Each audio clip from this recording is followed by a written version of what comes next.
Warning.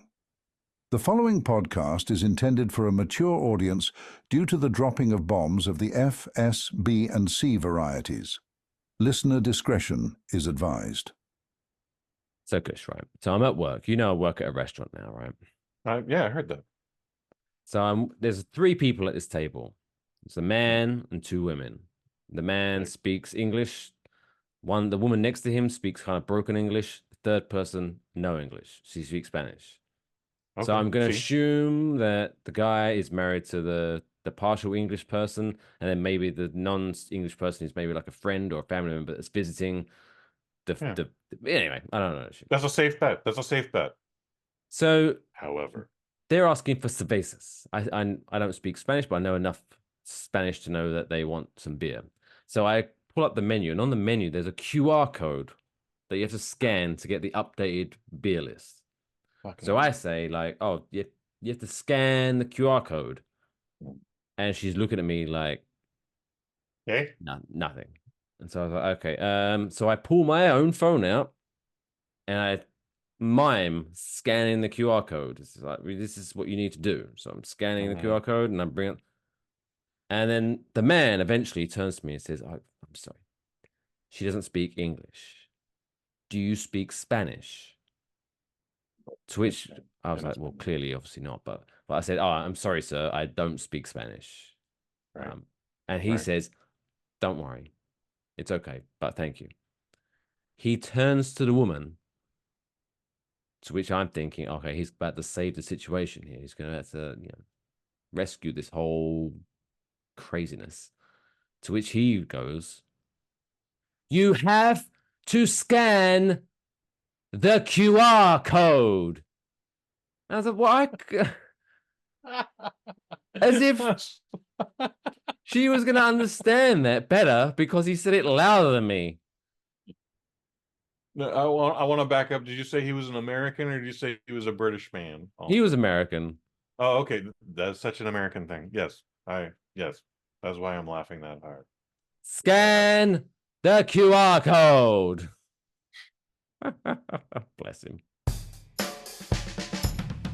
And now, coming to you live from the tri-state area and San Francisco, California, it's the best part of Wednesday, Waffle Box, with your hosts, Mike Fish and Kush Hayes.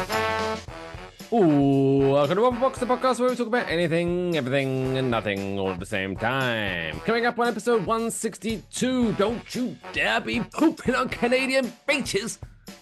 Kevin Hart is, of course, back in the movies. In this week's movie review, we go to Detroit, Michigan, Eminem's hometown, in this week's Strip Club Yelp reviews, and much, much, much more. And I am Mike Fish, and I'm joined, as always, by the main man from San Fran. It's Mr. Kush Hayes. Kush, how you doing, buddy? It's absolutely funny that we're doing Detroit strip clubs today because I spent the weekend with the Detroit Tigers in the broadcast booth. But this is the Waffle Box. It's the original Waffle Box. You accept no substitutes because it is the best part of Wednesdays. Come to you all the way from the future home of Super Bowl 60. You love us because we do this, and we do this because we love you. PL, what's shaking? Howdy doody. And just like that, another Olympic Games are over. And so everyone can go back to their normal lives, not giving a fuck about equestrian or water polo for another 4 years. Finally, regular programming can be resumed. It's beautiful. It's beautiful. Yeah, you're not wrong. You're not wrong, PL. You're not wrong. It is funny. Everyone on social media, like, posting the, don't spoil alert. We're going to be talking about that. We're going to be talking about breakdancing in the Olympics. Good. I saw like maybe 1% of the entire 2 weeks of the games. All right, maybe 1%. But I know that the third place breakdancing medalist from Australia is like the toast of the town and all the wrong reasons. Like toast of the town is probably the wrong phrase, but like, yeah. But I'm also just like, well, two Americans spared themselves from a lifetime of memes. Well, let's get straight into it. Like that. Firstly, I don't even think she came third, did she? I don't know. Her name was Rachel the Gunn. Australian lady, Ray Gunn. Yeah, no, she bronzed. Well, okay, that's right. You said it right. I'm gonna get that was my thing, right? I'm not gonna be the guy who's gatekeeping sports and say, "Oh, there's isn't a real sport. This shouldn't be in the Olympics. This blah blah blah blah blah." Blah. If breakdancing, And or, it won't be in the Olympics don't, in 2028. don't call Oh. it breakdancing. It's breaking. Oh, It's excuse breaking. me. Sure. But yeah, if breaking is in the Olympics for this year, it's not going to be in the Olympics next year, or next 4 years. You know what I mean? Next term. Whatever. I don't give a fuck. But for some Which is reason, crazy I because it'll be in feel Los Angeles. I'm sorry, Mike. I'm sorry. I was shut up now. it's fine. It's fine.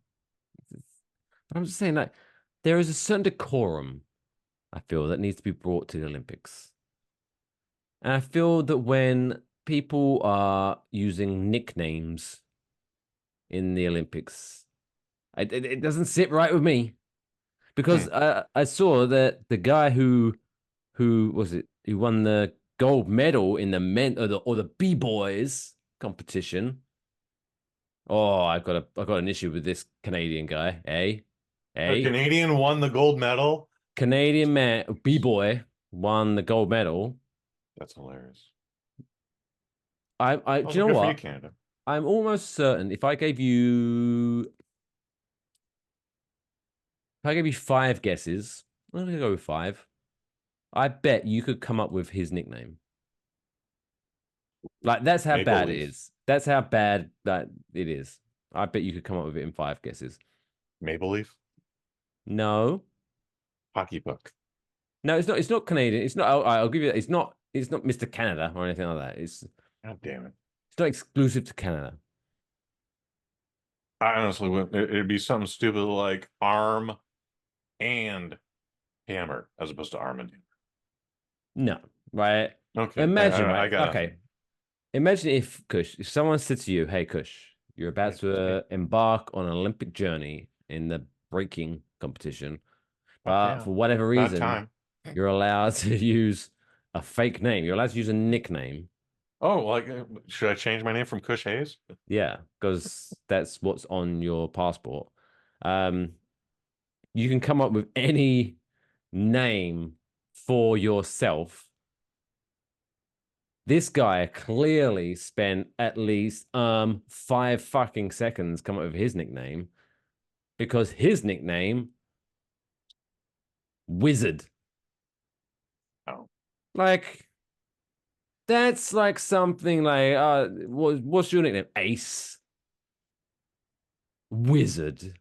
Fuck you. So all the best nicknames are never generated by the self, including Kush Hayes, but are given to them, like Kush Hayes. No, he did not. He didn't just like roll up onto the street one day and just go like, "Call me Wizard." He did something super duper fresh in Canada, and someone like, "You're a goddamn wizard, mate," and then that stuck. His real name's Phil. Philip. Oh, Phil the Wizard. Phil the Wizard. Oh my God, that's a new sexual position tonight. And then in the B-Girls category, by the way, Japan's Amy. That's her nickname, Amy. Yeah, just AMI. But then, this is what really, like, the final one. I will allow Wizard. Mm-hmm. Like, as much as Wizard annoyed me for a nickname. Because again, it's just like, oh, what's your nickname? Big Dick. Like, it's such a generic nickname. Wizard. I mean, if you saw me in the shower, that would not be inappropriate. Except that you saw me in the shower, and that is inappropriate. How dare you? And then if I saw you in the shower, then yes, your nickname would be Big Dick, obviously, clearly. But the woman who won the bronze medal, or the B girl that won the bronze medal, B girl, her nickname, and I don't even know what the fuck her real name was. Her nickname was. So here you go, right? So here you go, and here, and representing China for the bronze medal, here is 671. Like, it's a number. She's a number. Sure. No, like 7 of 9. Big Star Trek fan, maybe. There's a huge explanation for that. We don't have it obviously in front of us. No, I'm Oh, sorry, we God. don't. I thought you they was don't in the just know come- then. I was like, I'm getting excited. I know enough about nicknames that 671 is something very specific that we are not involved in, that you and I know nothing about. But that's what that is, and I'm actually very curious to now look it up. Hit us up in the comments. What is 671 in China? Is that an area code? Is that a region code? Is that just a numerical phonetic phrase that spells like your mother's ass is stinky? What just tell us. 671. Like it sounds like a set of numbers to us, but what if it was like an actual phrase? 671. Like,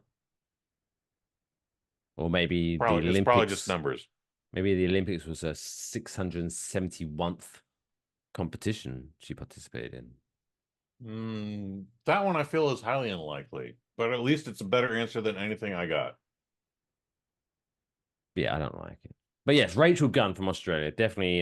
Even though she didn't, I don't think she won a medal. I'm pretty sure she didn't medal. She podiumed in third place.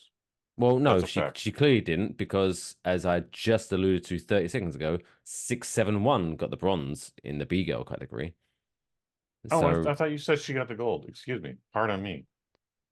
no, Whatever. America got eliminated anyways. Japan's Amy got the gold, and then we're gonna have to do some live research here, right? Olympics, B girl, and well, okay, this is a Ray Gunn. Apparently, that was her Rachel Gunn, Ray Gunn. Where does Great she? name, by the way. It's a great name. Okay, She's 36, and she's a teacher or something. Whatever. Look, as ridiculous as her routine was while you're still looking all this up, I still hurt myself getting out of bed. So I I am not trying to make fun of Ray Gunn. She did all that and went to the Olympics and is still like part of history. Maybe not for the right reasons. But, however, good for you, Rachel Gunn. Like again, I literally just roll over and go like, "Oh my neck! Ah, son of a bitch! This is gonna incapacitate me all day. I have to work like 11 hours, or I just have to stay at home and drink booze."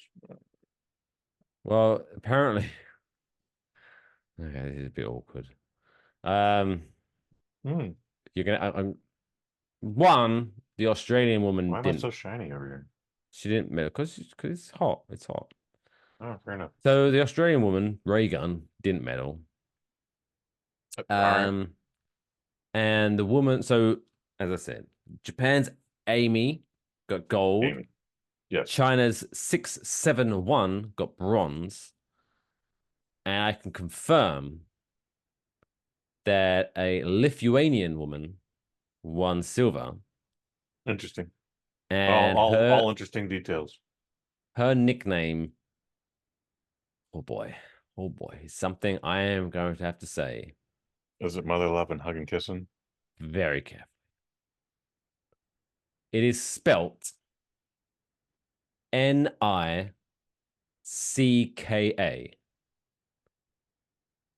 Nicka? And So she is a Lithuanian white woman who wears a do-rag. Canceled right now.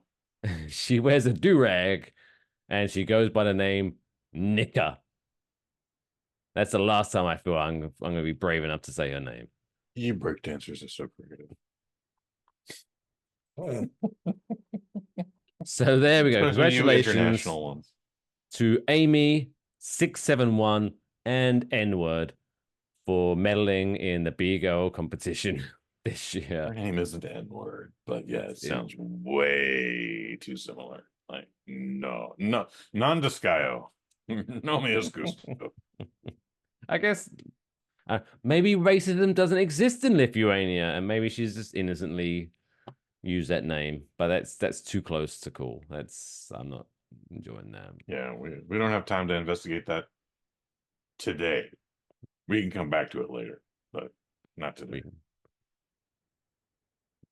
But anyway, Shall we? We've already hit the world record, the Olympics wrapped up. That shall we hit into the other big stories coming out this week, Kush? Yeah, man. Does Tom Cruise jumping out of an airplane come into this? Hopefully not. Okay, well, then we won't talk about that. I mean, if you want to mention it, yeah, I'll stop you. But It was an interesting segment. oh, is it now? Oh, we'll be the judge of that because I guess coming up on the other side of this jingle, Kush is going to talk about Tom Cruise jumping out of an airplane. Spoiler Not much. alert. Not going to talk about much of it, but okay. It's now time for this week's top stories. This week's top stories Balls. feature Tom Cruise jumping out of an airplane. Take it away, Kush. Yay! Tom Cruise jumped out of an airplane. So I'm at the Tigers Giants series in the visiting broadcast booth, and I had nothing to do for hours. And I'm sitting in it's not the most comfortable chair I've ever in, but I'm just like, yeah, it's only like the third inning. And then the audio guy next to me was like, yo, Tom Cruise just ran up and stole the flag and drove off on a motorcycle and got into an airplane. And then we're seeing footage of him on the airplane, and he's hooking the pack up and doing the whole thing. And then he jumps out of the plane, and then he lands in Hollywood, ends up defacing, does something, vandalizes the Hollywood sign with the Olympic rings, and then hands it to another guy who runs off. I'm 100% sure he's an Olympian. I'm sorry, I don't or know who you are. But that guy then hands it off to a skateboarder who then goes to a concert where the Red Hot Chili Peppers are singing something about California, because that's all they sing about these days. Billie Eilish, who I thought was British, I'm sorry, England, Irish. does a performance. She's Irish. Well, she was decked out in the red, white, and blue. And then Snoop Dogg took over, and I was like, oh, he made it back from France. Oh, happy to see him back in California. And then he did another performance with Mr. Dr. Dre. And then I said in the broadcast booth, like, remember when this guy was on charge for murder like 27 years ago? Wow, Got that's no yesterday's laugh. news. Got no laugh. And then yeah, it was what it was. All the time. The Tigers ended up beating the Giants that afternoon. Excuse me. So that's all I got for you. All right, so so that was part of the Closing ceremonies. closing ceremony where they do the traditional handing over from one host to the next. And yes, Los Mhm. Angeles is hosting the Olympics in 2028. And to highlight that, of course, let's highlight an Irish woman. Because what says LA more than an Irish woman singing about heartbreak? No doubt. She had an American flag on her shoulder too. It was pretty Disgusting. wild. Is she like Irish, or she just like, yeah, I was born in America, but I lived in Ireland my life, or vice versa, or Billie Eilish, who oh my, I like the Billie Eilish, by the way. I like Billie Eilish.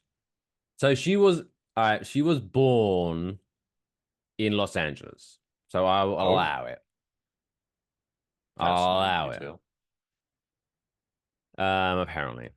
But because yeah, the Red Hot Chili Peppers, well, you keep looking that up. The Red Hot Chili Peppers are synonymous with Los Angeles, as well as Snoop Dogg and Dr. Dre. So none of these performances like blew my mind, or I was like, oh my God, how did they get them? Like, no, they're there to represent Los Angeles. The Red Hot Chili Peppers, the drummer even had a Los Angeles Dodgers logo on his bass kit. And I was like, 4 more years of this bullshit. Fucking hell. Yeah. I'm gonna assume she has some Irish heritage here. Just because her official last name is O'Connell. So I'm gonna assume there's some Irish there. But she has. This is judging from Wikipedia, so I don't know how true this is. This is Wikipedia. Not a good reference, but we'll go with it right now. So let's take it with a pinch of salt here. We do this live, people. There's no edits. But apparently, according to Wikipedia, she has 5 names. in Oh, terms of oh. Billy is her first name, O'Connell is her last name. She has 3 names in the middle of that. Oh, okay. Oh, she's one of those girls. Interesting. You might be able to guess one of those names. Smith. No. Oh. Her her second name is Eilish. Okay. Duh. So it's Billie Eilish something O'Connell. Billie Eilish something. Oh, it's not Smith. Johnson. According to Wikipedia, you know how some people say Danger is my middle name? No way. Are you serious? Danger is not her middle name. Oh, goddamn you, Mike. But this might be better. Okay. According to Wikipedia, Billie Eilish's middle name is let's fuck it. Let's just go for it. Her full name is Billie Eilish Pirate Baird O'Connell. Beard. That's the Beard you want to focus on? Beard or Baird? Pirate. I said pirate. I heard pirate. Yeah. But you're just gonna skip over pirate and just go to Baird? I'm gonna come back to pirate because that's hilarious, but I just didn't hear you correctly. It's Baird. B-E-A. Oh no, sorry, B-A-I-R-D. Baird. Okay, Baird. Gotcha. Very Irish. Pirate's hilarious. Oh, thank you. Her middle name is Pirate. I didn't hear you. If that's true, I'm sorry, stupid. We're on Zoom. We are 3,000 miles apart. If Pirate is really her middle name, then I have just suddenly become Billie Eilish's biggest fan because fuck yeah. I can get on board with that. Weird enough. I bet her middle name is her middle name is Pirate. Why is a new investigation we need to explore. There could be a whole documentary about why her name is Billie Pirate Eilish. There could be a whole Netflix documentary. Netflix, get at us. Like, they're making documentaries about anything at this point, so why not? Dude, everything. I'm surprised Netflix hasn't got a documentary about Netflix. Soon to come. I want to say that's actually on like Prime. To be fair, it'd be a pretty fascinating documentary how it started from the sending out DVDs and shit to where it is now. Oh yeah, for sure. I loved most of it, so I could definitely be a talking head. Like, and then my roommate got mad at me for changing the algorithm of what it was, but his sister gave me the password, and I was like, well, what if we want to watch Beverly Hills Cop 2? I'm not gonna name names because I was gonna say to protect the innocent, they're not innocent. But sure. Let's just say hypothetically,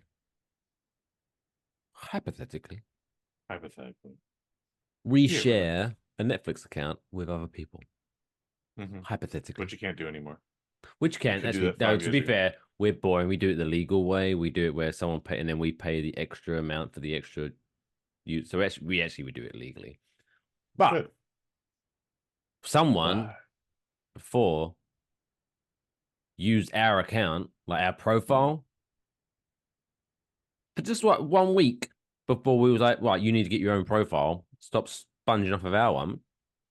And now, whenever I go to Netflix, wall to wall Korean dramas. That's all Netflix is suggesting to me now. I mean, like, I don't mind, but Jesus Christ. How much did you consume for this to fuck up the algorithm this month where it's just all I'm being offered? Dude.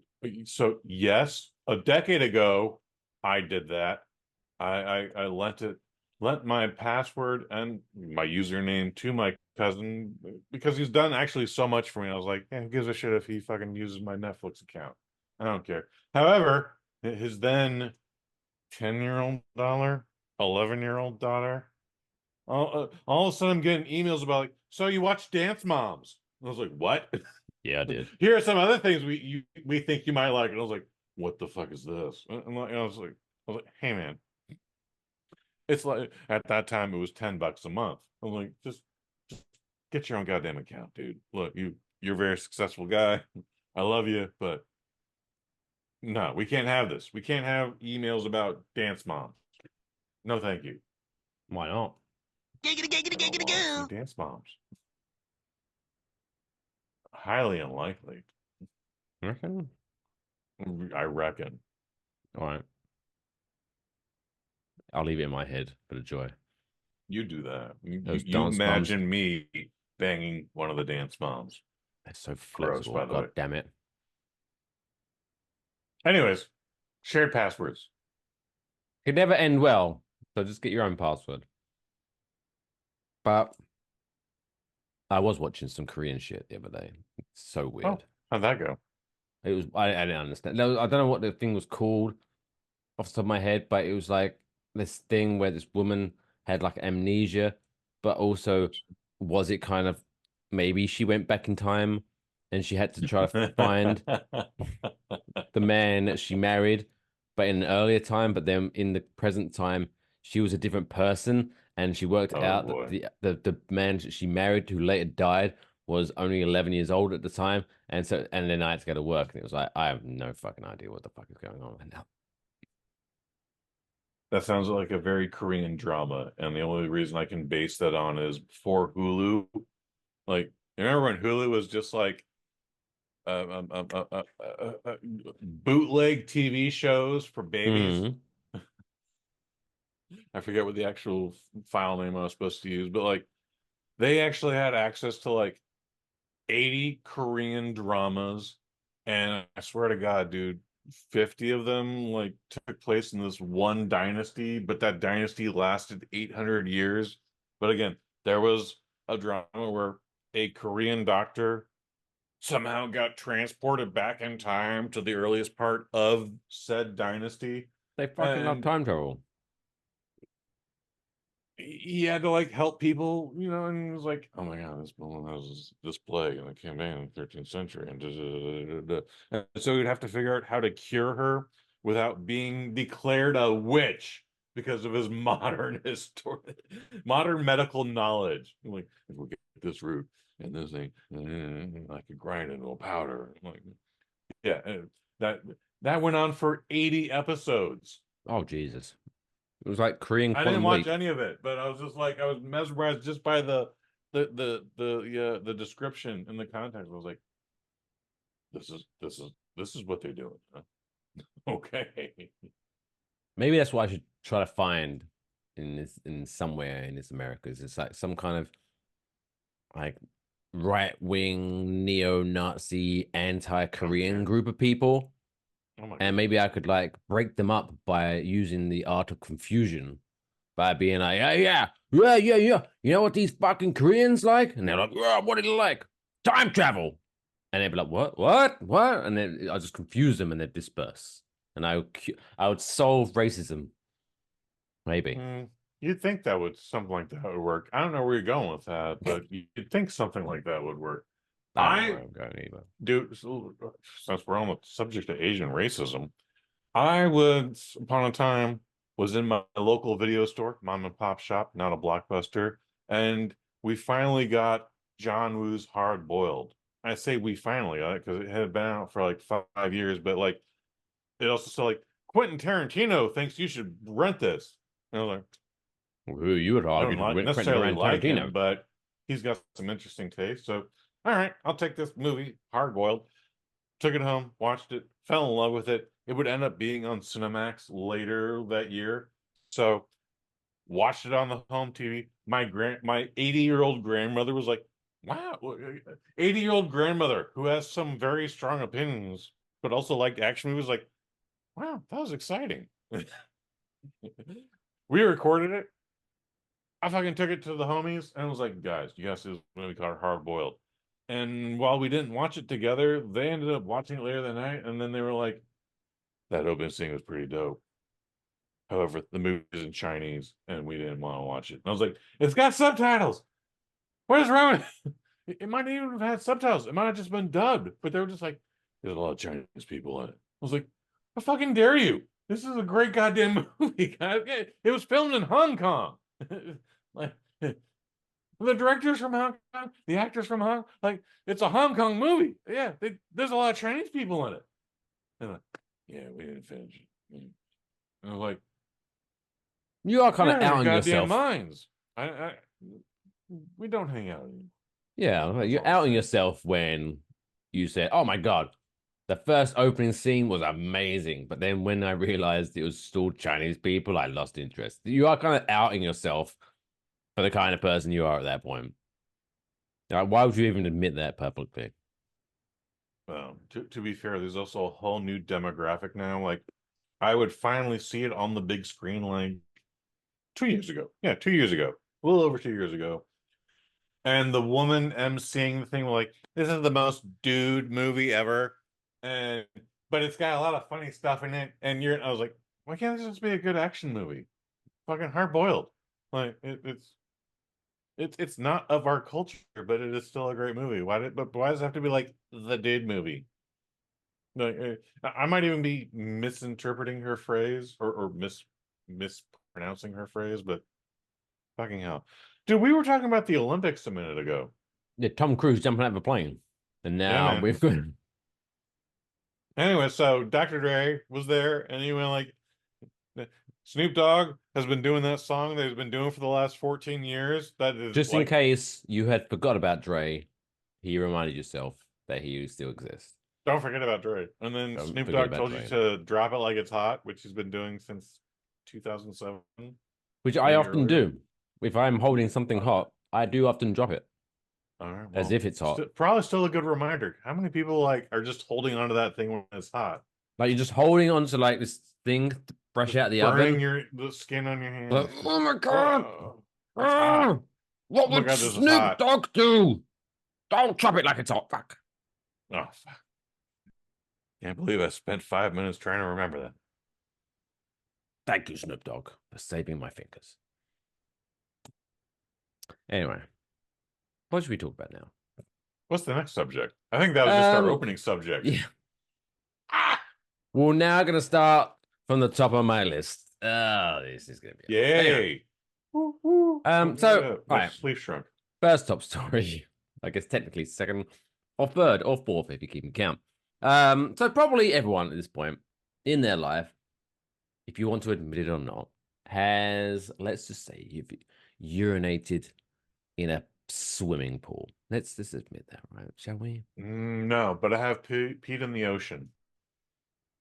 All right. Have you ever peed in a shower? Recently. Oh, like very recently, like I was just like, I'm too hungover. Like, I'm already in the shower. It's all only hot water is washing over me. It's gonna be okay going this one down the time. same hole. Fuck But it. yeah, recently. So you, all right, so you're not going to admit that you peed in the pool? Never. I've never peed in the pool. Never peed in the hot tub. Rude. Oh, I'll never pee in the hot tub. There, that'd be weird because that's too much of a combined space. Still weird. But But 100%, I'm proud to admit that I have peed in the pool. But anyway, yeah, peed in the that's just one ocean, with yes, fish. fine, because you're going to pee. Why not? Because the fishes, they're pooping, peeing, jizzing all over the place in that ocean. So why not? What's the worst going to happen if we pee in And the that's pool? why we don't drink water. But how do we feel, Kush, Not good so far. about people going number twosies, not in the ocean, but on the actual beach? If you're going to have to shit in public, the beach is probably the best place for it. However, How are you coming to that conclusion? you just, much like a sandbox for a cat, you just drop Are sand on it. you referring to the beach as human litter boxes? Sure. Is that... Wow. Yeah, sure. This isn't a thing I would want to engage in, but like, you know, there isn't a public house around. I'm gonna just dig a little hole here and go. Yeah, that's never been a problem for me. However, since you brought it up, I can see how that could be a problem for me. However, there's probably not a roll of toilet paper involved in this equation. So this is the worst day ever. Do you just hang out Air dry with it, that smear on your shorts? sand blast it, just rub your ass in the sand. I guess you don't know. could do that. I mean, Yeah. that is one option. However, however, it's definitely gross. It's definitely a problem. It's definitely oh my God, he must have really had to go. The A reason lot of I people don't asked, factor that in. He must have really had to go and there was nowhere else to be. Yeah. the reason I asked this, Kush, is I bet because the guy was super embarrassed himself. Ontario Premier, which is a great title to have. I want to be Okay, the yeah, premier Canada. of something. You've teased that a few times on Ontario.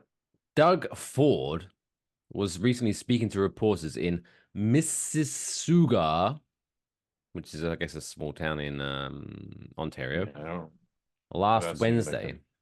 Sure. And he was asked about rumors that are spreading across social media that visitors to Wasaga Beach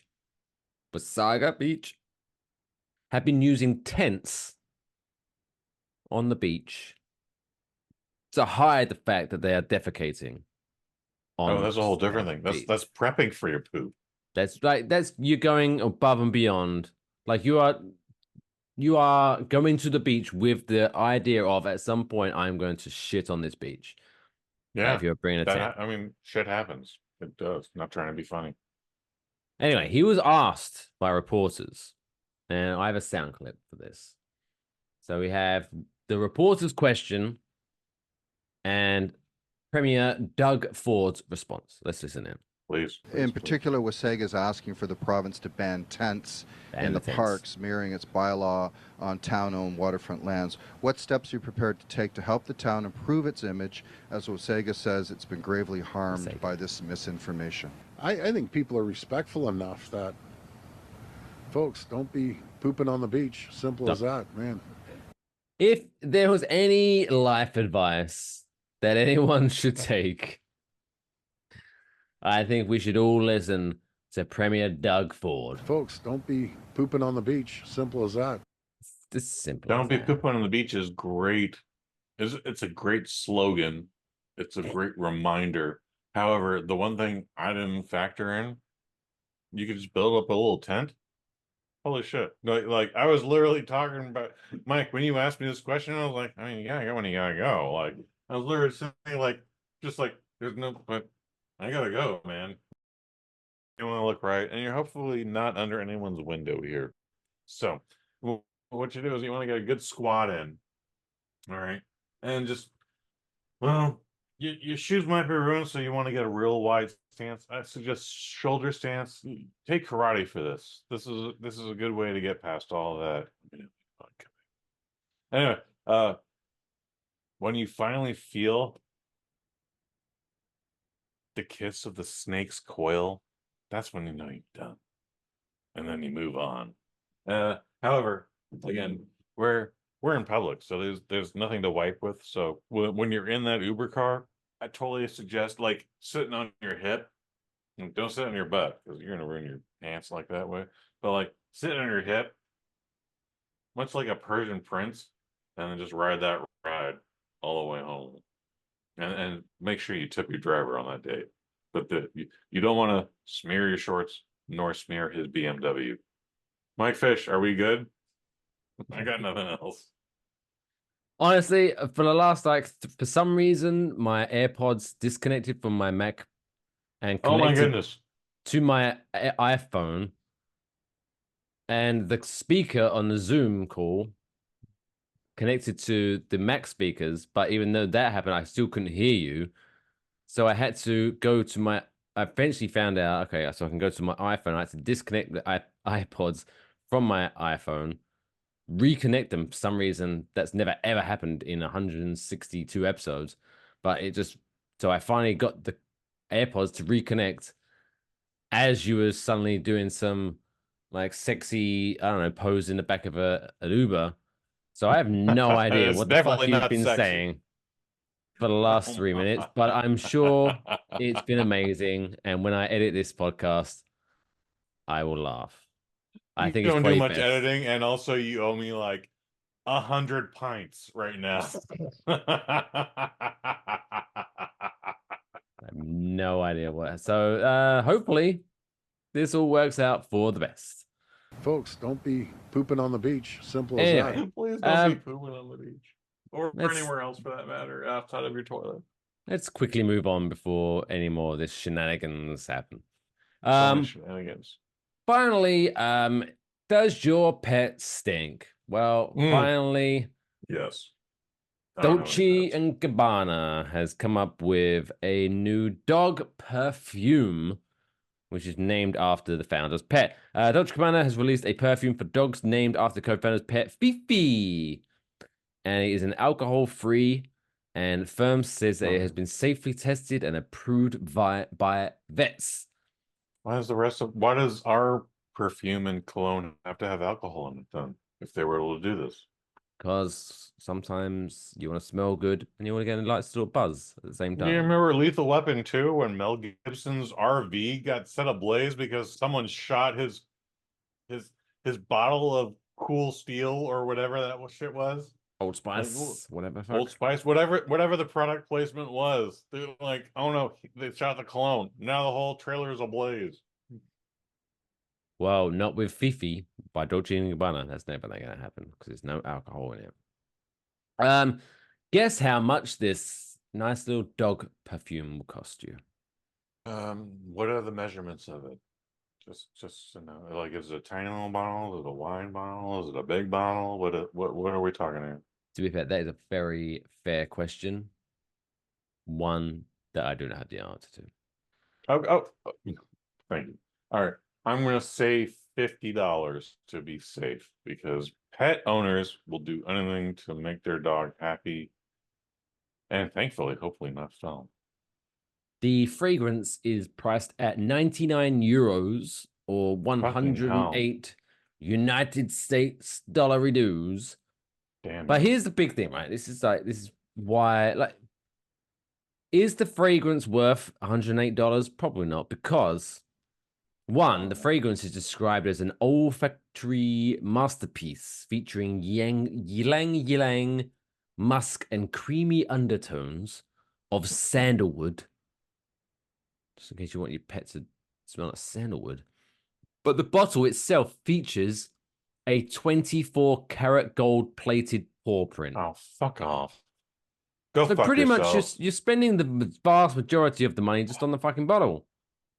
Fuck off. That shit annoys me. This actually could like resolve a lot of problems with animal smell. But you want to get a gold paw print involved? Go fuck yourself. Seriously.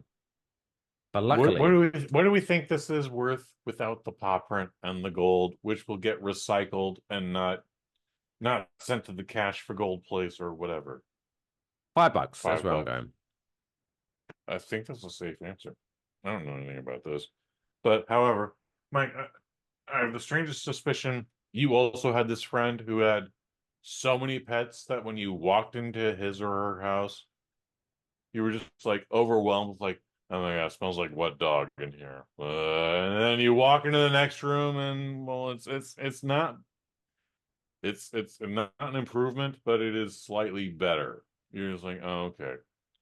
What they For need, whatever reason, that opening space there all smells like wet dog. But you get past that, you go upstairs, whatever. Like once we get past this one spot, wet dog. bit of Febreze. That's all they need. Bit of Febreze in their life. We didn't have Febreze at this point in time of my reference, but that would probably have helped a lot.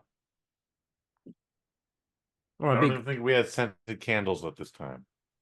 No, you must have. No, we must have, but they didn't use them. You just walked in and were like, oh my god, it smells like wet dog over there. I feel like scented candles have been a thing since like the 60s. Sure. Like that I'm not makes gonna sense, right? dispute It sounds like it makes sense. It does make sense. I don't, this house still did not have them, or at least did not use them. But if you are deterred or undeterred still and you're thinking, I might buy this 99 euro bottle of dog perfume because I want my dog to You're smell an like asshole. sandalwood, and I'm I love not the sure if I want a specificity of 24 it. karat gold plated paw print on my bowl, then the marketing of this bottle might finally get you over the line. So you're a doubter, Kush. I can see you're a doubter of this. Yes. Well, how would you like to know that because of this fragrance for your pet, it now offers you a touch of opulence, making every walk of your dog a fragrant and fashionable affair. So you're fucking doing a fashion walk show every time you fucking walk the dog now, apparently. No, there are people who love to show off their dog. That is definitely a demographic. Yeah, I 1000% believe that. Um, I also believe the other people that could afford this or would even think whether or not they do it would think about buying this are those folks who are like, yeah, we got the golden retriever. He's our family dog. He's our fifth child. But then what I'm thinking about is the folks. I think this may be a San Francisco thing, possibly a New Jersey thing, but you're not in that demographic. Anyways, we're like, yeah, I wanted to save this dog from being euthanized, so now I have 17 dogs, and they're all over the place. I spend $300 on kibble. Like, yeah, those folks not only cannot afford this, but it wouldn't help them. Have the 17 goddamn dogs in their house. I don't mind, right? I don't have anything against that. It depends if you look after them. But here's the thing, because I am one of those people who I have 2 dogs. You have 2 dogs. 2 dogs. We ain't talking about And 2 dogs. We're talking about and 17 no, dogs. I appreciate that. But I'm sort of like those 2 dogs, they're my babies. They are my babies. They're Sure. my children. But Still. I want to call out those people. If you have dogs and human children, the Well, human you children are your want- children. The dogs Yeah. are your dogs. You shouldn't intertwine those two things. Focus on the human dogs, I'm afraid. I'm a dog person, I love dogs, but the dogs should not be, I don't know, in the same realm as your human. So I'm just saying my best. Maybe that's something I just said that was so brave and yet so controversial. I don't know. We might get some letters. People might send in postcards for this. Febreze. Febreze. Da, da, da, da, da. Is that the thing? That sounds right. Yeah. Yeah. So there you go. Dolce & Gabbana, Fifi, 99 euros. You can make your pet smell like sandalwood. Or you could just get some sandalwood, just rub your dog with it. Might be cheaper. Oh, is that an option? I'm assuming sandalwood's a real thing, right? Sandalwood is a real thing, Right, but to yeah. rub it on the dog, I'm like, oh, could we just rub the dog with sandalwood? It's still doing a whole friction thing. You getting the lice off. You're getting this and off. Right. Dead skin, etc., etc., etc. It sounds healthy now. It sounds like a healthy option. It does sound like a healthy option, but I don't know anything about dogs. So this might actually just be harming. You might just be stabbing the dog with a block of sandalwood, like. Maybe we should like, what's the word? How do they do it? Like chop it up into small pieces, and you can like almost like a scrub. Oh, You know how sure. I say humans, me, Copyright Waffle Box 2024. You know, you have like those like soaps that have like Yes. the grittiness in them, and you're supposed to rub it on you, and it 24. takes off the shit from your skin. Yes, Maybe yes, if we just yes. crumble the sandalwood Or into any other flavor. multiple flavors of wood, who knows? Yeah. Got wood? We have.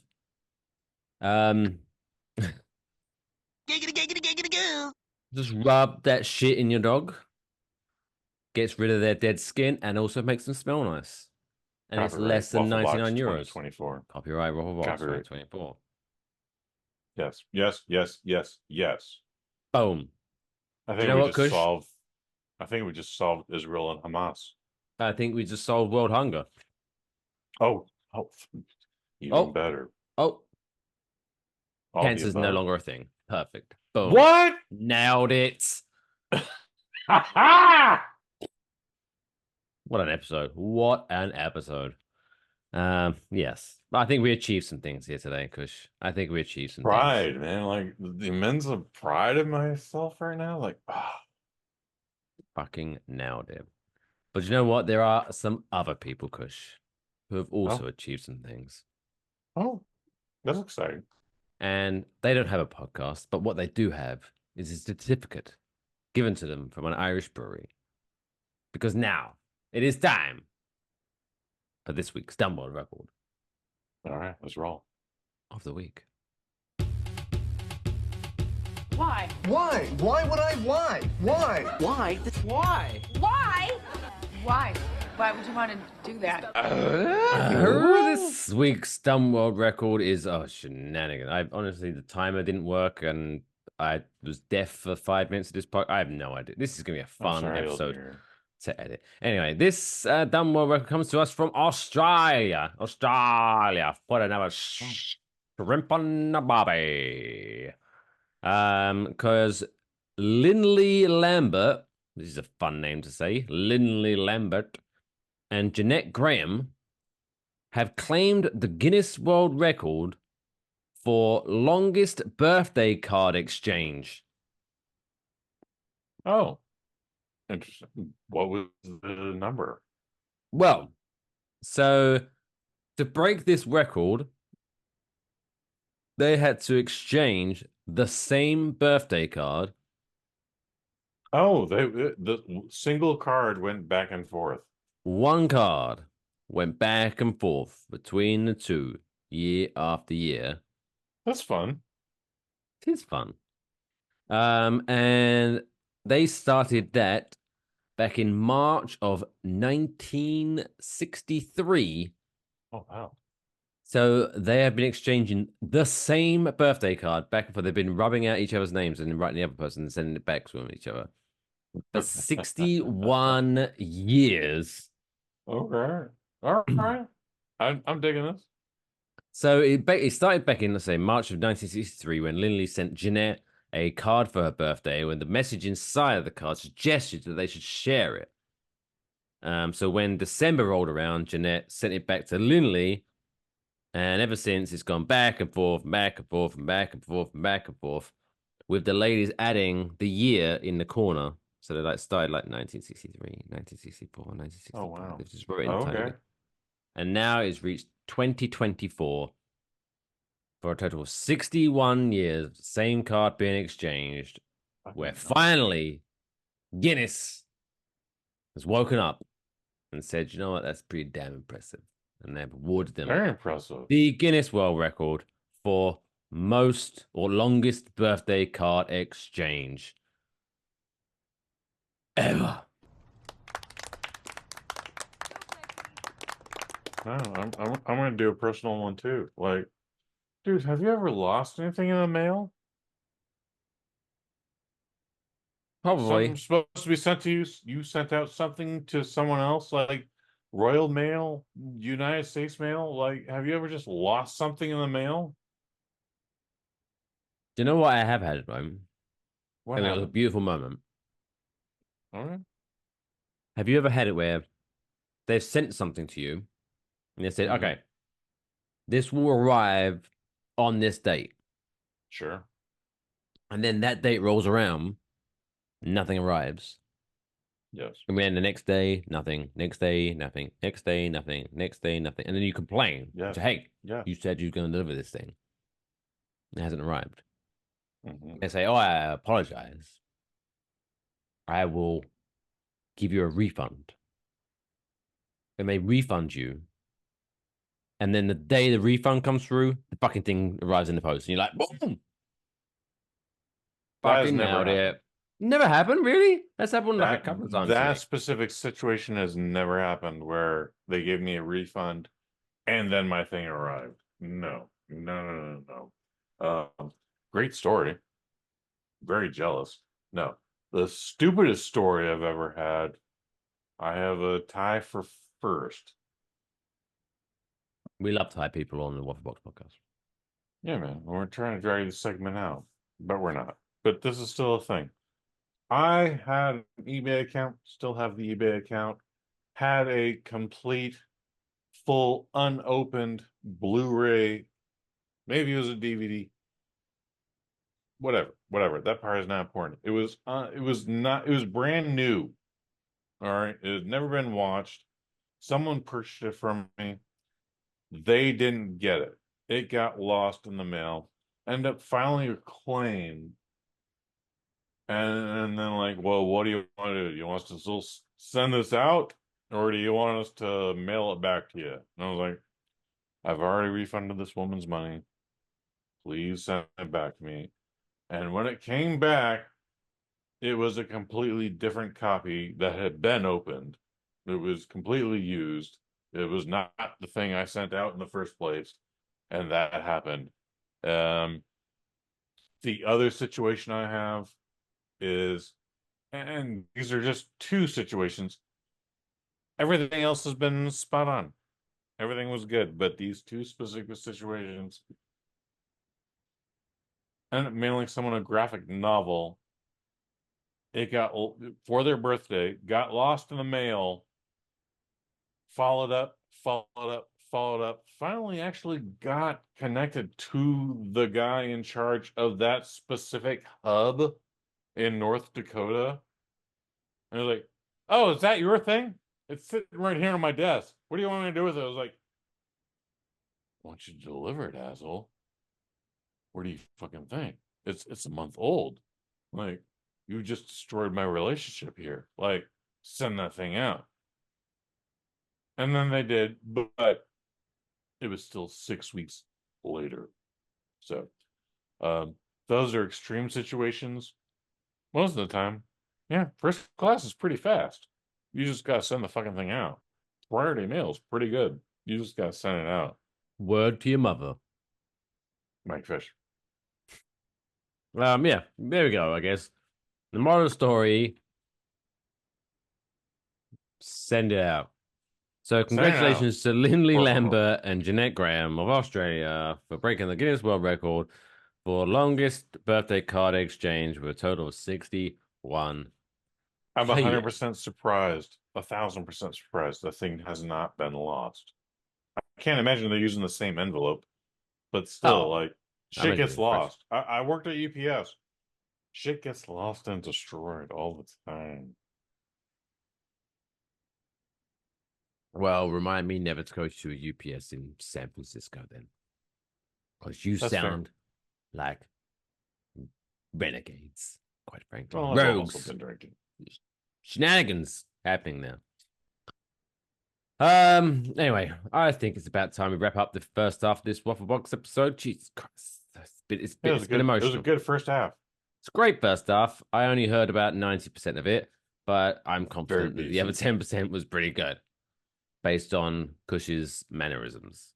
Still to come, we have Birthday Blackjack, the Kush's movie review, and Strip Club Yelp review, and much, much more. So stick around if you would. We'll be right back after this short break. Hey, kiddos, have you ever thought of something really cool and then was like, damn, I hope I don't forget this really cool idea?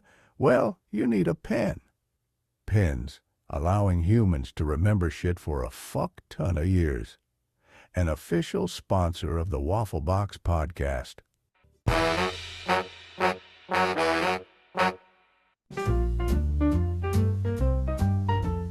Place your bets. It's now time for Birthday Blackjack. I also like to live dangerously. Yes, welcome to the August 14th edition of Birthday Blackjack, where we try to guess how old celebrities are today. There's a name in the game is for you to guess how old they are. So I'm going to give 5 celebrities and you have to guess how old they are. And your score is worked out by your margin of error. So for example, if you guess 55 and they are, say, 57, you scored 2 because you're 2 out. And then obviously the name of the game is to try to keep your score 21 or below to get Blackjack. If you are lucky enough to get the celebrity's age correctamundo, perfect, then you get 5 points deducted, which is a nice way to roll. Kush, you're going to be playing obviously this game. You are currently, I believe, was it 10 and 13? 14. Yeah. So you're getting close. This is number 25. Ridiculousness. But we have got some well-known celebrities, so hopefully you can do well this week. Don't forget, if you are watching along, thank you for joining us. Don't forget to hit like and subscribe to the channel so you never miss an episode of Birthday Blackjack. Yeah, man. Thanks to everybody who watched the last episode. I hope you had a good time. Watch the others. There's 25 of them now. Shall we get right into it? Let's roll. So, celebrity number 1. Number 1 is actor and comedian and star most recently of Only Murders in the Building, Mr. Steve Martin. How old is Steve Martin now? 72. Ooh, you're straight in there. 72 is your guess. He's always had like that silver hair since he was 35, so it's easy to mistake his age, but he's been around forever now, so 72. Even in the 80s when he was it the Three Amigos? He had the white hair. Yeah, no, it was 70s. There was one year in the 70s he had black hair, and then the next year it went silver, and I don't think that was intentional. I think he just went white. So you got 72. Steve Martin is 79. Wow. That gives you an initial score of 7, which isn't a worst start. But it's not a worst start. Basic math is good for this. Celebrity number 2. Number 2 is, I would say, star of That 70s Show. Also star of Forgetting Sarah Marshall. And everyone's heartthrob from, say, the late 2000s, 2010s, or even today, quite frankly. Miss Mila Kunis. How old is Mila Kunis today? She was a youngster. So she's definitely younger than me. I just turned 46. I think she was like 38. Go with 38. Mm-hmm. Which would make her younger than me. But unfortunately for you, Mila Kunis is older than me, and she is 41 today. 41. So, I mean, there's a chance. That's exactly. That's how we like to think things. She's 41, so that makes you 3 out. So this takes your score up to 10 with 3 to go. Still some wiggle room. Feeling frisky. Number 3. Number 3 is, I believe this guy played basketball. I'm not a big, huge basketball guy. But also, he survived AIDS, I believe. Mr. Magic Johnson. Oh, Jesus. Okay. Yeah, Magic. How old is Magic Johnson these days? Or today, I should say. So, I'm stalling for time here, but I literally cut school. I pretended to be sick from school. I think, I don't remember if it was the 6th grade or the 8th grade or whatever grade, but I was just like, it wasn't high school, but I was like, I don't want to go to school. I don't feel good. And then my grandmother's soap operas got interrupted. We got a special report right now. CBS News. Magic Johnson I got AIDS. Uh-oh. And I was like, oh my, what the fuck does that mean? Anyways, stalling for time, Magic Johnson 72. That thing that should have killed him in 5 years, he's now 72. So in your brain, Magic Johnson is the same age as Steve Martin, because you get 72 for Steve Martin. Yeah. No, he's up there. Steve Martin Mr. was a young Magic guy at this Johnson time.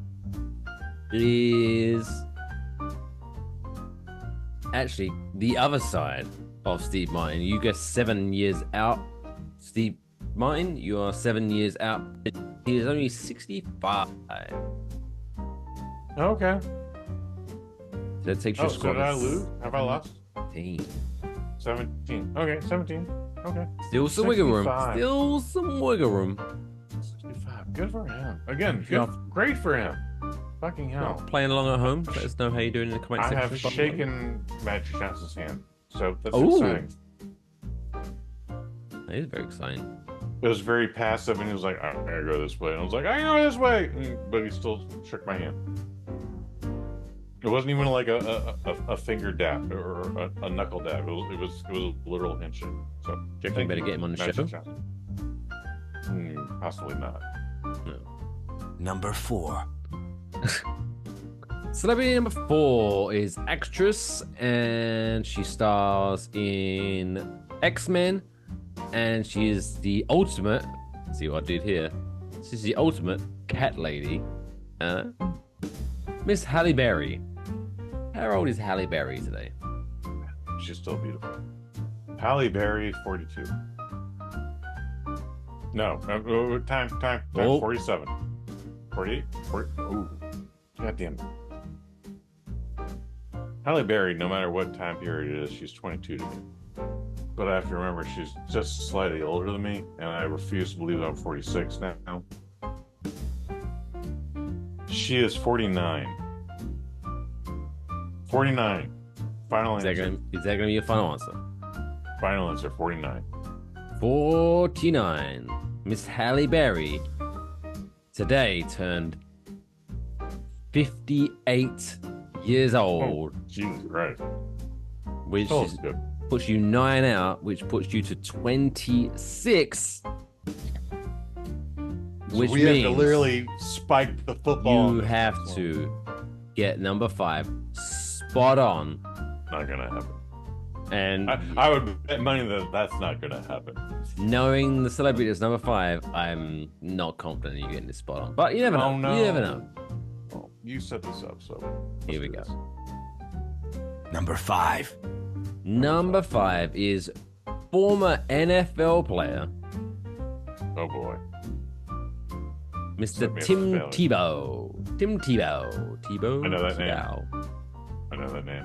I don't know who he is. What was he? The Cleveland. He's not with the Cleveland Cavaliers, obviously. Let's have a look. Who is Tim Tebow? Tebow. So he played. Oh, do you want a fun Cincinnati fact about Tim Bengals. Tebow? I would love a fun fact. He was born in the Philippines. Fascinating. But he is a very white man. Oh, He okay. played quarterback. Military brat. Yeah. So he played quarterback for the Broncos for the 2 Broncos. seasons, maybe. Let's Had to look be at his 18. stats. So he played 9 games or 23 games for Denver, the Broncos, and 12 games for the New York Jets in his career. That's So, what I'm just giving so my hands are here, and you can't see me Googling nothing. Tim Tebow, 38. 38. I don't know the name, but he could be 42, but 38 is my answer. So you needed to get this one spot on Spot to on. successfully win this round. You guessed 38. 38. Football Mr. player. Tim Tebow. retire early. From the Philippines, apparently. Is Military guy. 30.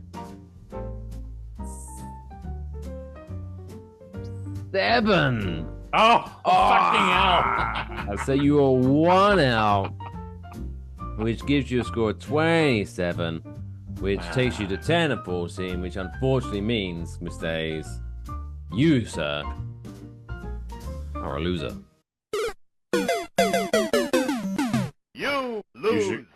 You should go home and be a family man. I thought he was about to get it spot on. I was like, God damn it. Dude, so close. So close. Oh, what are you gonna do? What are you gonna do? No comprende. No me es gusto. Like, No, bibliothèque. Yeah, but this is a fun game. I love this, and I hope the people that watch this loved this. But again, not a football guy, so the fact that I got 1 year. But on the bright side, still a good game. Halle Berry's gonna love you for thinking you thought she was 9 years younger than she actually is. She's so beautiful. I want to wear her like a face mask. And on that note, that wraps up this week's Birthday Blackjack. If you played along at home, again, let us know in the comment section below what your score was. Be honest. Or if you're listening to the audio version, let us know on Twitter at Waffle Box what your score was. But now it's time for us to read some reviews of some of Detroit's most famous strip clubs. It's now time for a segment we like to call Strip Club Yelp Reviews.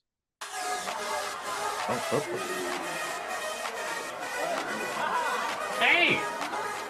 Ladies and gentlemen, please welcome to the stage Lust and Regret. It's now time for this week's Strip Club Yelp Reviews.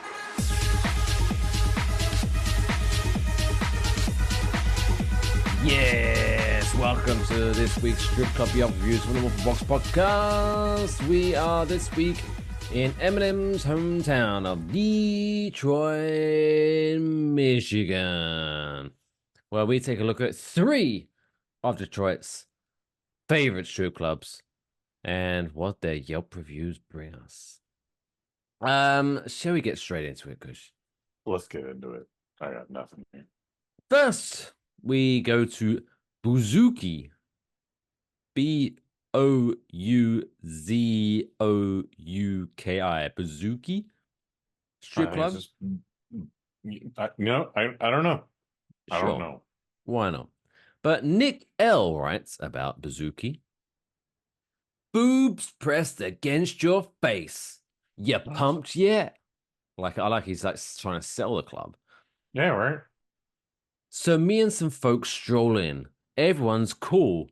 The place is clean. The pisser is on point with both soap and paper towel, which everyone loves. And guess what? The girls are all about kicking back and slapping your homie for $10. Slapping your homie? I don't know whether is that like they will literally slap your friend, or is that like an innuendo of like they will like play around with your dinghy? Yeah, $10. I don't know. Okay, that could go either way. But I'm imagining someone's friend getting slapped. They'll just walk up and slap. I had a friend who owned a bar in San Francisco, and they had a drink called the Ike Turner. It's a shot of Hennessy, and the bartender slaps you in the face. He would literally have to walk around the bar, hand you the shot, and then slap your friend in the face, because you wouldn't order that for yourself unless you were a weirdo, but you would order that for your friend as a gag. And despite the fact that it is written there on the wall, they sold so many Ike Turners. To be fair, just for the crack, I might do it as well. Yeah, as a joke, why wouldn't you? Yeah.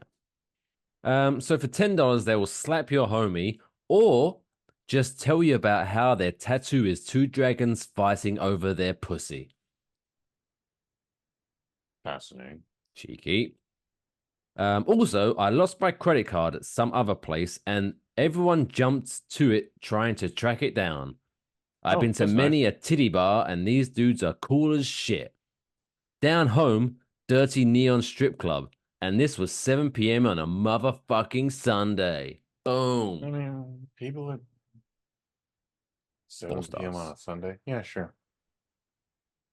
I mean, people are just good in general. Everyone has lost a fucking ATM card or a credit card, and the last place you want to lose that in is the strip club. So yeah, yeah. So people are just generally good. I was in a strip club in Portland. That was a strip club. It was a bar. It was a pool hall. It also had a little casino area. And I sat down at the the digital jack. What is that? Roulette wheel? I'm sorry. Slot machine. Slot machine. Thank you, Mike. Fucking hell. This is how much I gamble. Anyways, sitting down, there was already a ticket for like, hey, you won $16 and change. And I was like, well, that's nice. I didn't even put a coin in yet, so I put it in my pocket. And then 2 minutes later, like, hey, bro, by any chance, did you see like a ticket there or whatever? And I was like, oh, you mean this ticket? Yeah, this must be yours. Who else would make that shit up? Like, people are just generally good. So, yeah, if he lost his ATM card or his credit card, people were going to look for that shit. And God bless y'all. God bless you. We move on now to Legends Gentlemen's Club, where Megan F writes, I've been to many strip clubs, full and partial nudity, but Legends is by far the nicest club I've been to, and the girls are beautiful and talented. But I can't get past the music. I know it's not totally about the music, but it's also part of the entertainment to an extent. Unfortunately, I'll be taking my business elsewhere, probably across the border. This woman is so upset about the music in this strip club, she is willing to go to Canada. That's crazy. What is there any indication what music they were playing there? What does she just not like hip hop? Is it 80s rock? What those are the two benefactors of strip clubs. It should be have you ever heard, right? There's a song. Let me pull this up on my Spotify. Why don't you look that up? I was actually at a strip club once upon a time where if you were the stripper, you had to put money into a jukebox. And so that'd be great. I'd love that. Select my song I want to dance, because there's a song. I mean, I'm not going to play it for copyright material, but there is a song called "Lose Control" by Teddy Swims. That song deserves to be stripped to. Like, I want to get a dance by that song. It's a great song. If you don't know it, listen to it. I don't know it. It's trust me. If after we finish the show, please put that song on, and please close your eyes. Imagine yourself in a strip club. That song, boom, perfect. Okay. While you still looking stuff up, that same woman who pumped coins into the jukebox, she did a strip tease to "When the Moon Meets Your Eye Like a Big Pizza Pie." That's not a joke. Not a joke. I couldn't make that shit up. Like, who would make that up? That happened. I was just like, oh my God, this is the greatest lunch break ever from the hotel I've ever had. Like, our final review, Kush, comes to us from the Players Lounge in Detroit, Michigan. Ooh, sounds fun. And do you remember a few weeks back, or several weeks back, where we had a multiple review? Oh, I mean, we've had a few of those, but yes. We have another one. So, yay. Here we go. Mr. Hayward J writes, Players is the best club for drinks, dancers, and sometimes food. But when John the manager is there, it's so cold. All the customers leave. The staff bitches about it, but this guy has no clue. A few moments later. So after my last review, I went into Players 3 times, and they actually had turned the heat up. However, last month, it has been so cold in there. My app reads 53 degrees. How can management expect their employees to work in this environment? The good side of this is that the dancers outnumber their customers 5-1. This place is losing its clientele. John, the manager, did reach out to me via email after my original post with an offer for a free drink. So they take social media seriously. Turn up the heat. No. A few moments later. Oh my God. Avoid this place. I came up here with friends to have a nice lobster dinner, drinks and dances. It's so cold in here. The bartenders are terrific here, but it's actually better to go to the Coliseum and get crappy service. Ew. This dude That sounds horrible. does my friend Haywood. So even if, let's just say, we take each of your visits from the Yelp review as the only times you've been to this club, you have been to the Players Lounge in Detroit on at least 5 occasions. I think 6. Fucking wear a hoodie or something. If you think if you love this club, but you just layer up, my friend. I don't know what else to tell you. Just stop bitching. The excessive use of the AC per Hayward. It's so gentlemen can see the nipples. So the gentleman can see the nipples, but also, it's a good way to keep you warm, baby. And then you have a half-naked, if not full-naked woman just gyrate and grind on you. That's why it's so cold in there, stupid. But also, maybe wear a hoodie. You can always take the hoodie off. Like it's not hard math. It's a very flexible clothing item. Yeah. I'm a big fan of the button-up flannel myself. You wear a thin hoodie under it, but that's San Francisco. We have to layer out here. However, like, you're complaining about beautiful naked women and the cold. Something's wrong with you, player. Yeah. Something's wrong. You were not allowed in the players club anymore.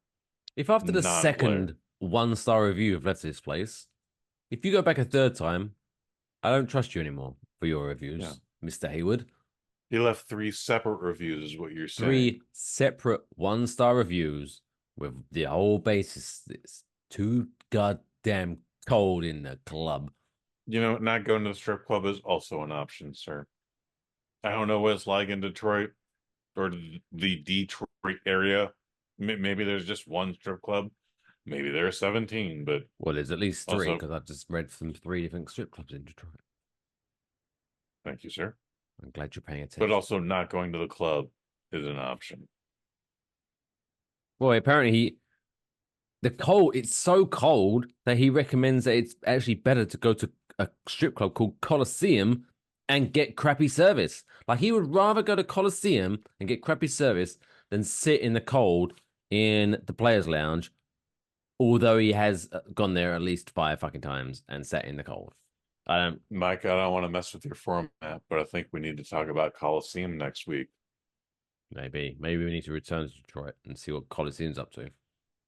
Seriously, like that's a very specific reference. I think we need to go to Coliseum next week. But you do you, and the rest of the Syrup Squad, we'll appreciate your decision.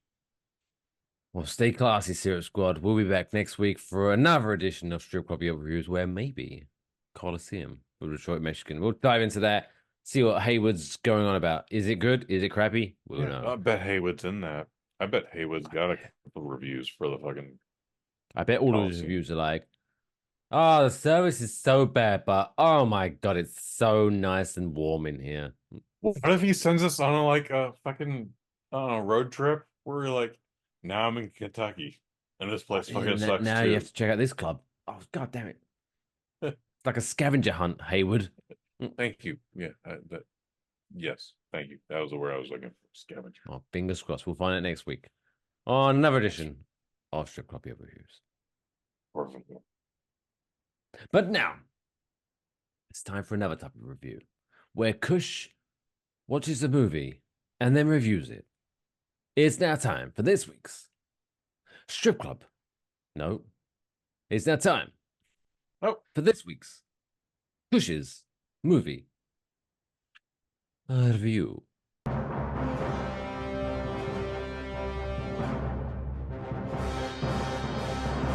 Kush's movie review. This week's movie review is Borderlands, a documentary about the struggles between France and Germany as they fight over their geographical borderlines, because one says Guten Tag, one says Bonjour, and they just can't understand each other and they end up just fighting, and it's a mess. It's exclusive on Hulu, I'm sure, because many documentaries on Hulu. No? Okay. What is this about? We are talking about Borderlands. It is a soft PG-13. It is 1 hour and 42 minutes long. It's a video game adaptation. Ugh. I've never played this game. I've never played any of its iterations. The closest I know about Borderlands, and again, sometimes I think I'm mistaking this for Outlanders, Zoomcraft, whatever. I don't know what I'm mistaking this for. There was a Amazon Prime show a few months ago. Oh, I'm mistaken for that sometimes. Yeah, I know what you're saying. It's fine. It's fine. It's fine. It's fine. So I have no context for this movie. Going into this, it already had like a 3% rating on Rotten Tomatoes, and that's an algorithm, but enough professional movie reviewers saw it and went like, this is some bullshit, that like it got 3%. I believe it's back up to 9 now, but those are the folks who didn't get to see the super duper private thing. Anyways, directed by Eli Roth.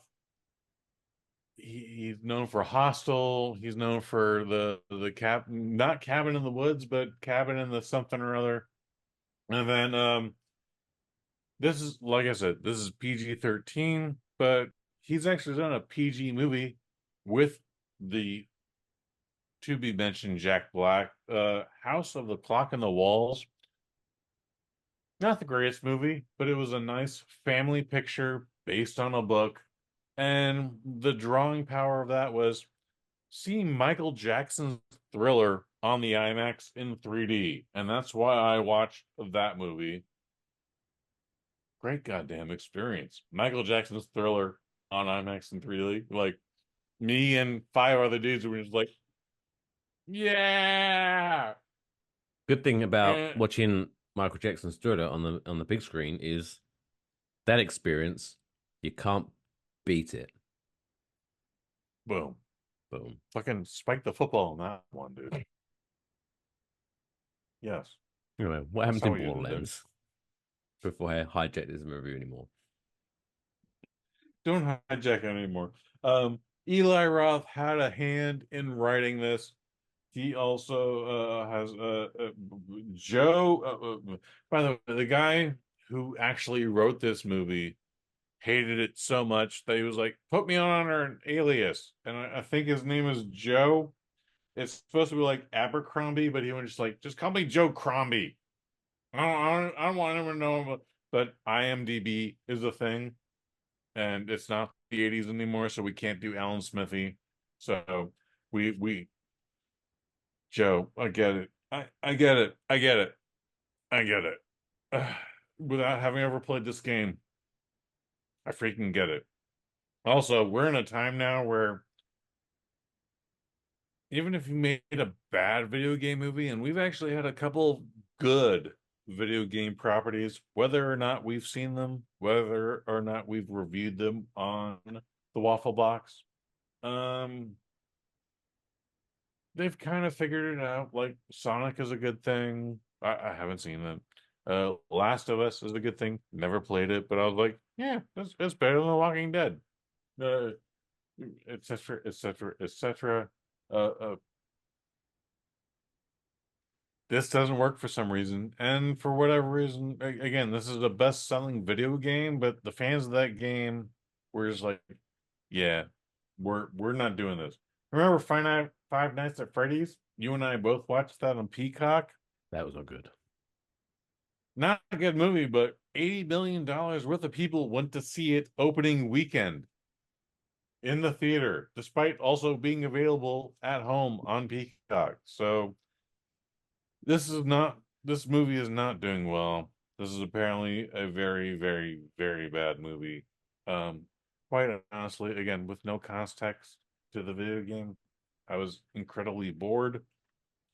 Let's get into the whole thing here. Kate Blanchett plays Peter Quill, or Star-Lord. She was taken from her family at a very early age, but she has something about her that's special. Kevin Hart actually plays himself, but he's playing it straight. He's not funny. It's really weird. It's just Kevin Hart if he didn't have a sense of humor. Jamie Lee Curtis is Nebula, but she's also 70 years old, and for whatever reason, there's a very specific scene where we have to see her cleavage. I love Jamie Lee Curtis's cleavage. But you can also see her just half naked, topless, trading places. There you go, kids. Go see that majesty. Ariana Greenblatt. You know her from the chick from Barbie. Well, she plays Rocket the Raccoon. Florian Montinu. He played Creed Jr., but you know him as I Am Groot. And then Edgar Ramirez plays Ronan the Accuser. And finally, Jack Black just plays himself as a CGI character. Jack Black, funniest character in this movie. Like that shouldn't be a bad thing. All of his jokes landed. The rest of the time with this movie that I have no context for, that I've mistaken for two other video games, it's incredibly boring. It's incredibly boring. It's trying to be Guardians of the Galaxy. That's what that whole cast list joke was about. Yeah, I'm gonna get for those that weren't figuring that out. Are you insinuating that this is very much Guardians of the Galaxy? I think they tried to turn it into Guardians of the Galaxy. I've listened to a couple of YouTube reviews. It has not swayed me. It has not influenced this review whatsoever, but it helped a little bit to know, like, they originally had a hard R movie script. I understand Borderlands, again, I've never played the game before, but it's just collect guns, kill people. I had no idea it was on another planet. It's not on Earth. Blah, blah, blah, blah, blah. They went one way, and then the studio said, go this other way. Make it PG-13 so everyone can see this. And in a world where we're not talking about Five Nights at Freddy's, we're not talking about this, and we're not talking about that, and the Mike Fish, I don't know what your worst video game movie in your mind is, but Resident Evil. Which one? Oh. All of them. Well, so that's a terrible comparison because all of those were blockbusters. They actually separated. Suck. They can suck, and they can be completely separate. The main from the video character games. in the movie doesn't even exist in the video game. They have so many characters in the video game to take from, and they decided to create a new one, and it sucked. Fuck Resident Evil movies. I'm glad you got that out of your system. None of those movies, regardless of your opinion or anyone else's opinion, none of those movies have bombed at the box office. They have all made a return. They have all increased. It even were like, well, what if we do a different Resident Evil? And that one bombed. We did a review of it here on the Microdose, like episode 18 or something. Anyway,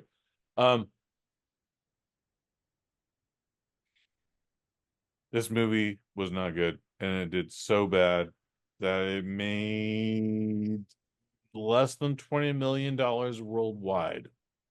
Worldwide, it made $4 million over the weekend, and I'm not sure how many territories it was in, but it made less than. So, this movie is a failure. You're not going to see it anywhere. It's gonna hopefully be immediately forgotten. It's not going to be a cult classic. It's not a good movie. I don't want to jump on the bandwagon. I try to make this a different review from everything else where you just hate on it to hate on it. I was incredibly bored. The whole objective is we're collecting MacGuffins, and we're going to break into this vault that people think is a thing, but it's probably not a thing, but actually be's a thing. And then I think the treasure is the friends we made along the way. Of course. I might be wrong about that last part there. It wasn't a fun movie under any circumstances. I like Eli Roth.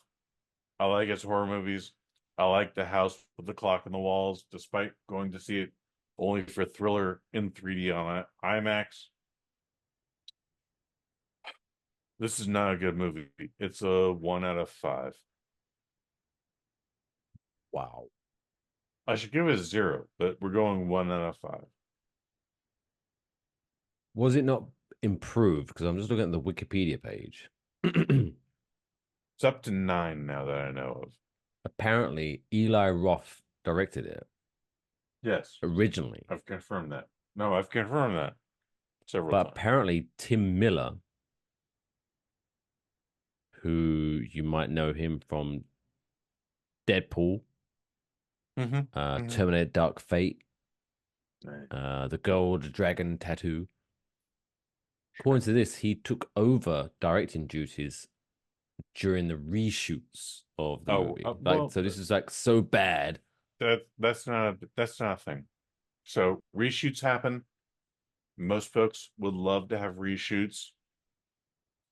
Eli Roth might have been just booked on another project at that point. So okay. That's not a bad thing.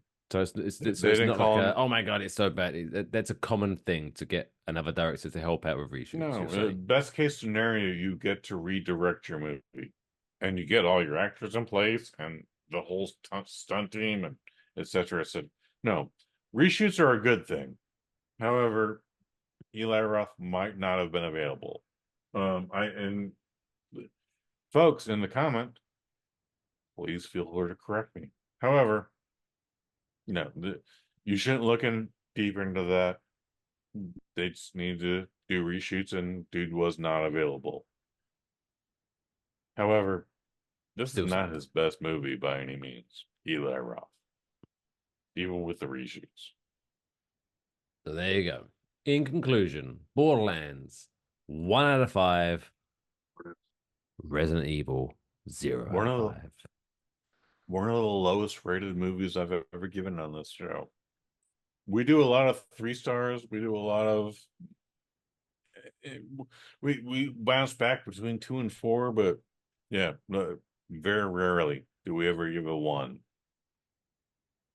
So there you go. Congratulations to Borderlands for getting one of the rare 1 out of 5 star ratings from Mr. Hayes. Come back and see me. Try harder, next time. Please. Stay after class. You've disappointed your parents. Oh. I know that feeling. Oh.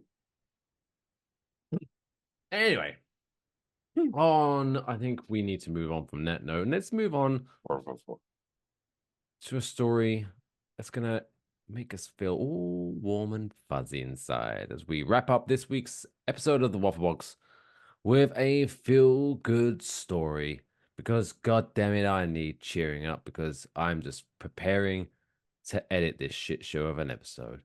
It's now time for this week's feel-good story of the week.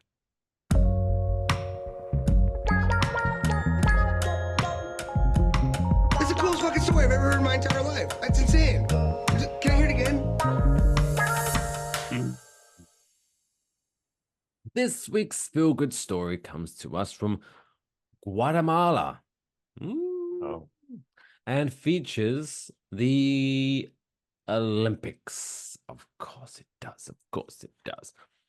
So Adriana Ruano of Guatemala was preparing for the 2011 World Championships in gymnastics, a crucial qualifier for the London Olympics, which of course was held in 2012, when she began experiencing severe back pain.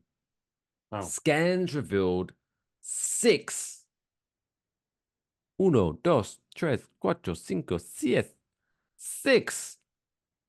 damaged vertebrae in her back. Oh, damn. An injury that unfortunately ended her gymnastics career at just 16 years old. Okay.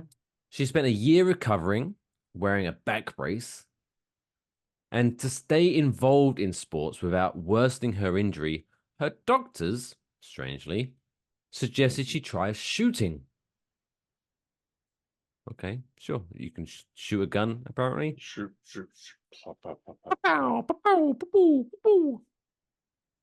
She said, when I had my injury, I didn't have anything. I started to get desperate and frustrated. Then the door opened for me with this new sport. So she got into shooting. Fast forward over a decade after transitioning from gymnastics to shooting, Ruano's perseverance paid off because last Wednesday she won the women's trap event with an Olympic record score of 45 out of 50. I guess that's good. So it's an Olympic record. But not only did she break the Olympic record, she won Guatemala's first ever Olympic gold medal. Boom. Oh, yeah. So congratulations to Adriana Ruano, who fought 2012, she was trying to qualify for the London Olympics to be in gymnastics. She got injured, transitioned to a new sport, and fuck yeah, she won her country's first ever Olympic gold medal 1 week ago in a shooting event. Good on you. How? That's like not they just sprinkled the word perseverance in there. That is, I think, if you look in the dictionary under the word perseverance, they should have her story, because god damn it, 12 years after losing her will to live in her sport, she transitioned to a new sport, got so good at it that she won a fucking gold medal at the Olympics, and it's the first ever for her country. Boom. Fuck yeah, she is a beast, if you ask me. I think she's the greatest, best case scenario we've ever had. Best story ever. What I'm saying. So, Adriana Ruano of Guatemala, we salute you.